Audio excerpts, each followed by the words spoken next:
ምንድነው እኔ 17 አይሱዙ ጫት ቅም ያለው 2 አይሱዙ ጀሪካን አረቄ ጠጥቻለሁ። ምንድነው ከዚህ በላይ ማተርፈው? አሁን ለምን ወደ ራሴ አልመለስም ብዬ በቃ ውሳኔ ወሰንኩ። እንዴ ጫት በዚህ ይዤ ሄድኩበትን ጊዜ ለፈጣሪ መስጠት እንዴት ያቅተኛል? ነገርየው ፉክክር ስለሆነ አሁን ቀጥሎ ደግሞ ጫት ይዛ ወደ ሶማሊያ ስትበር የነበረችዋን ፕሌን ጠልፊያት ቅም ያለው የሚል ሌላ መስካሪ ሊመጣ ይችላል። እንኳን ተለወጣችሁ ተቀይራችሁ ተነክታችሁ ከሆነ የግለሰቡ ሳይሆን የክርስቶስ ኢየሱስ የምትሆኑ ከሆነ እሰየው እንኳን ተለወጣችሁ። ስለናንተ መለወጥ ችግር የለብኝም። ጉዳዩ ግን ያልተለወጠ ለዋጫችሁ ከናንተ የበለጠ የሚመሰክረው ምስክርነት እንዳለው ማወቅ ያለባችሁ ይመስለኛል። ለምሳሌ ቅርብ ጊዜ ሙሉ ለሙሉ አይኑ ማየት እስኪሳነው ድረስ በሱ ቦክስ ምክንያት አይኑ የተጎዳው ታደለ ነጋሽ ምስክር ነው። ያልተለወጠ ለዋጭ፣ ያልተቀየረ ቀያሪ፣ በክርስቶስ ኢየሱስ የተገኘው ህይወቱን ያልነካው የሰው ህይወት ቀያሪ ደግሞ በዚህ ምድር ላይ የለም። እንደው እንደ በለዓም አህያ መልአክ ወይም እግዚአብሔር አስገድዶት ስለተናገረ ብቻ ሰዎች በሱ ምክንያት ተለውጧል ብለን ለሱ ክሬዲቱን እየሰጠን ካልሆነ በስተቀር እግዚአብሔር መስራት ከፈለገ በማንም ይሰራል በሚለው አቋም ምክንያት እግዚአብሔር የትኛውንም የሚውጥ አሳ ነባሪ ዮናስን እንዲያደርሰው ምክንያት ማድረግ ይችላል። ምክንያቱም እግዚአብሔር ሁሉን ቻይና ሉዓላዊ ነው ካላልን በስተቀር ይህ መስካሪዎችን እያመጣቸው ላይ ዩቲዩብ የሚነግድ ነጋዴ እሱ ሙሉ ፓትሮል ፖሊስ ይዞ ሄዶ እነዛ ህግን ያስከብራሉ የተባሉ ፖሊሶች በቆሙበት ቦታ ታደለ ነጋሽን 2 እጁን በጓደኛ ወደ ኋላ ሲዞ የታመመና እንደታመመ የሚያቀው አይኑን ደብድቦ እስኪደማ ድረስ ጉዳት አድርሶበታል። የደማው ሰው ወደ ሐኪም ቤት መሄድ ሲገባው እስር ቤት ተጥሎ ክሱ ሲመጣበት ደግሞ የቼክ ክስ ሆኖበታል። ደሞም ጉዳተኛ የነበረ ያልታከመ አይኑ አሁን ሙሉ ለሙሉ ማየት እስካይችል ድረስ አይኑ ተጋርዶ ነው የሚገኘው። ስለዚህ እናንተ የምትመሰክሩ በ5 ቀን ንግግር ስሜታዊ የሆናችሁ ወጣችሁ የምታለቅሱ ወጣቶች ስለወጡ የእግዚአብሔር ልጅ ክርስቶስ ኢየሱስ ቢያገኛችሁ ከሁሉ በላይ የምደሰተው እኔ ነኝ። ነገር ግን በእናንተ ስም ቋሚ ንግድን የያዘው ግለሰብ ሐሰተኝነቱና እውነተኛ ማንነቱን የሚገልጡትን ሰዎች በሐሰት ከሶ የሚያሳስር አሳሪና ያልተለወጠ ለዋጭ እንደሆነ ልንነግራችሁ ያስፈልገናል።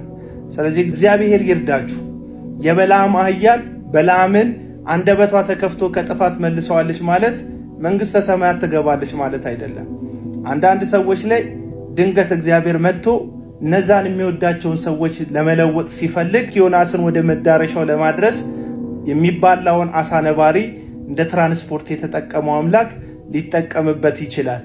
ያ ማለት ግን ሰውየው ትክክል ነው ማለት አይደለም። ይመቻችሁ። ለማንኛውም አሁን ምልክት ይሆንልህ ዘንድ ደብረ ጽዮን ጋር ይህ ቪዲዮ እንዲደርስ ሼር አድርጉ። ቪዲዮውን ሼር ሲያደርጉን ነው መሰለኝ እኔም ጋር ደረሰ። ቀኝ እግር ያቃጥላል፣ 2 አይኖችን ያማሃል፣ ሰውነት ላይ ደግሞ ግፊት በሽታ አለብህ። ይሄ ላንተ ምልክት ነው። እግዚአብሔር የተናገረብኝ ነው። የተናገርካቸው እያንዳንዱ ምልክቶች እግዚአብሔር የተናገረ አይደለም። አንድ አዛውንት ላይ ሊታዩ የሚችሉ የህመም ምልክቶችን ነው የተናገርከው። ካላመንክ ደግሞ ቢኒያም መቄዶንያን ጠይቀው። አንተ የራስን ልጆችን ከልለ ያስቀምጠ የሰውን ትንሽ የሆነ ትምህርት የሚማር እና ተስፋ ያደረገችውን ይሄን ልጅ እየወሰድክ ታሳርዳለህ፣ ታስገድላለህ። አመፀኛ ስለሆንክ አመፀኛውን እሰብራለሁ ይላል እግዚአብሔር። የምትሰበርበት ሰዓት ደርሷል። የምትወድቅበት ሰዓት ደርሷል። የምትዋረድበት ሰዓት ደርሷል። ይሄንንም እግዚአብሔር አላለም። የልብ ፍላጎትን ነው እያወራክ ያለው። በእርግጥ እግዚአብሔር የትኛውንም ጦርነት ደግፎ አያውቅም። መጽሐፍ ቅዱስ ሲናገር የሰው ልጅ የሰውን ነፍስ ሊያድን እንጂ ሊያጠፋ አልመጣም ይላል። የትግራይ የእናቶች ጸሎት ተሰምቷል። የኢትዮጵያ የእናቶች ጸሎት ተሰምቷል። ትግራይ አገር ላይ ድርቅ ለማምጣት የብዙ መንግስት ሰራተኞችን እንዲሁም የተለያዩ ሰዎች ለጫና ፈጥረሃል። ቀኝ አግኝቻለሁ ብለን እግዚአብሔር አንተን ስመታ አይቻለሁ፣ ሲያዋርድ አይቻለሁ። እንደዚህ ያለ ጊዜ ጠብቃችሁ የምትናገሩት መልእክት ከእግዚአብሔር ሳይሆን ከጊዜው አየር ላይ የምትቀበሉት እንደሆነ ትክክል ያስታውቃል። ጦርነት ከመነሳቱ በፊት ትንቢት አትናገሩም። ጦርነት ሊጀምር አካባቢ ስለ ጦርነት ትናገራላችሁ። ኮሮና ከመነሳቱ በፊት ትንቢት አትናገሩም። ኮሮና ከተነሳ በኋላ ይጠፋል አይጠፋም የሚል ትንቢት ትናገራላችሁ። የሆርሞን ሰርጥ ከመዘጋቱ በፊት ትንቢት አትናገሩም። የሆርሞን ሰርጥ ከተዘጋ በኋላ በአሜሪካና በኢራን መካከል እንዲና እንዲህ ይሆናል ብላችሁ አየሩ ላይ ዜናው የወለደውን ነገር እንደ ትንቢት አድርጋችሁ ትናገራላችሁ። በበሽታ ስትመታ አይቻለሁ። በቃ ነገሪ ሁሉ ሲቆላለፍ አይቻለሁ። ከዚህ በኋላ ለአንተ መጣበብ ሲሆን አይቻለሁ። ቶሎ ብለህ ንስሐ ከገባ ማምለጥ ይሆናል። ቪዲዮ የተሰራው ለደብረ ጽዮን ድጋፍ እንዳይመስልህ። ይሄ ቪዲዮ የተሰራው እናንተ ሐሰተኛ ነቢያት ሁልጊዜ ትንቢትን የምትናገሩት ኃይል ላለው ስልጣን ላለው ተቀባይነት ላለው አካል ነው። መልካሙን ኃይል ላለው ስልጣን ላለው ትናገራላችሁ። እንዲሁ በተቃራኒ ደግሞ ስልጣን የለውም ኃይል ከርቶታል ብላችሁ ለምታስቡት አካል ደግሞ ክፉና መጥፎ ትንቢትን ትናገራላችሁ። እናንተን ሳስብ መጽሐፍ ቅዱስ ላይ በአንደኛ ነገሥት ምዕራፍ 22 ላይ ያለውን የኢዮሳፍጥንና የእስራኤሉን ንጉሥ ታሪክ አስታውሳለሁ። 400 ነቢያቶች በስልጣን ላይ ላሉት ነገስታት ውጡ ይከናወንላችኋል እግዚአብሔር ከናንተ ጋር ነው ብለው ሲናገሩ እውነተኛው ሚልኪያስ ግን መጥቶ በህይወት እንደማይመለስ ንጉሱ በመናገሩ ምክንያት በጥፊ ተመቷል። ሁልጊዜ ዙፋን ላይ ላለው ጥሩ መናገር፣ ሁልጊዜ ዙፋኑን ለለቀቀው ኃይል ለከዳው መጥፎን መናገር የእግዚአብሔር ያለ መሆናችሁ አንዱ ማሳያ ነው። አንድም ቀን ወደ ቤተ መንግስት ፊታችሁን አዞራችሁ የጽድቅን ቃል ስታወጡ የግሳጼን መልእክት ስታስተላልፉ እግዚአብሔር እንዲና እንዲህ ይላል ተመለሱ ብላችሁ ስትናገሩ ሰምተናችሁ አናውቅም።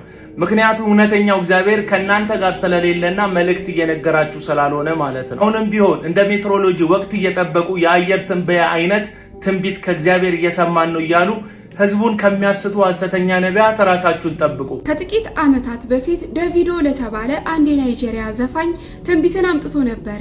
ከጥቂት ዓመታት በኋላ እንዲህ ይሆናል፣ እግዚአብሔር አሳይቶኛል፣ በራሱ ላይ እግዚአብሔር ዘይትን አፍስሶ ለስራዬ መርጫዋለሁ፣ እንዲሁም ደግሞ የናይጄሪያ ፕሬዝዳንት ይሆናል አለኝ ብሎ ተናግሮ ነበር።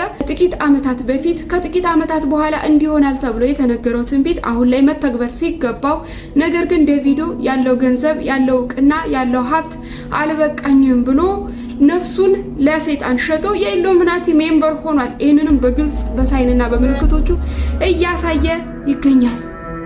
የእግዚአብሔር ሰው ማን ኦፍ ጋድ ኢትዮጵያስ መጥተው ምን አይነት ትንቢትን ሊናገሩ ይሆን? ማንኛውም ተከታተሉ። A young man in my country that is known for his music. He's a young boy jumping, singing all kinds of things, dancing this way.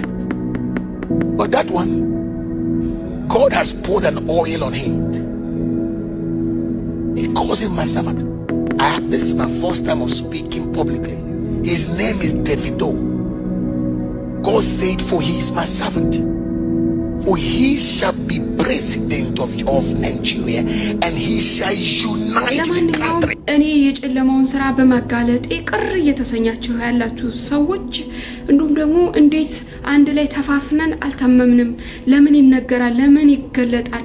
ተከርኖ አንድ ላይ የሚበላሸው የሚበላሽ የሚሞተው የሚሞት የሚጠፋው የሚጥፋ ብላችሁ በጣም እየቆጫችሁ ያላችሁ ከየትኛውም ቤተክርስቲያን ላይ ያላችሁ አንድ መልእክት ለእናንተ አለኝ። ለእናንተ መልእክቴ ምንድነው? ፍሬ ከሌለው ከጨለማ ስራ ጋር አትተባበሩ፣ ይልቁን ግለጡት እንጂ።